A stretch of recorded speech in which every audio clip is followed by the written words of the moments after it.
పవన్ కళ్యాణ్ ప్రస్తుతం కాటమరాయుడు మూవీ కోసం ఓ పాట షూటింగ్ లోనే ఉన్నాడు.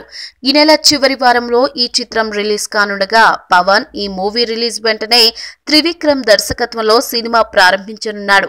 ఇప్పటికే ప్రీ ప్రొడక్షన్ పనులను పూర్తి చేస్తున్నాడు మాటల మాంత్రికుడు. ఈ మూవీ కోసం వేసిన ఓ భారీ సెట్ ఇప్పుడు టాక్ ఆఫ్ ది టాలీవుడ్ అయిపోయింది.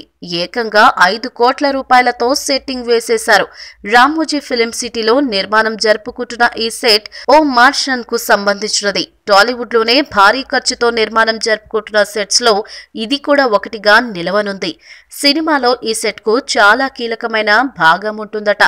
మూవీలో ఎక్కువ భాగమే ఈ సెట్ లో షూటింగ్ చేయనున్నారని తెలుస్తుంది. గతంలో పవన్ త్రివిక్రమ్ కాంబినేషన్ లో వచ్చిన అత్తారింటికి దారేది మూవీ కోసం ఆర్ట్ డైరెక్టర్ రవీందర్ ఓ భారీ ఇంటి సెట్ వేశాడు. అంతకు ముందు జల్సా మూవీ కోసం కూడా మరోసారి సెట్టింగ్ వేశారు. ఇప్పుడు వీరిద్దరి కాంబినేషన్ లో రూపొందుతున్న 3వ సినిమా కోసం మరింత భారీ సెట్ ని నిర్మించడం విశేషం. ఇప్పటికే సెట్ నిర్మాణం పూర్తయిపోగా తాజాగా పరిశీలించిన త్రివిక్రమ్ కొన్ని కీలక సూచనలు చేశారట. ఈ వీడియో మీకు నచ్చినట్లయితే సబ్స్క్రైబ్ చేయండి. ఫిలిమి స్టార్స్ బోలెడంత న్యూస్ బోల్డ్ గా.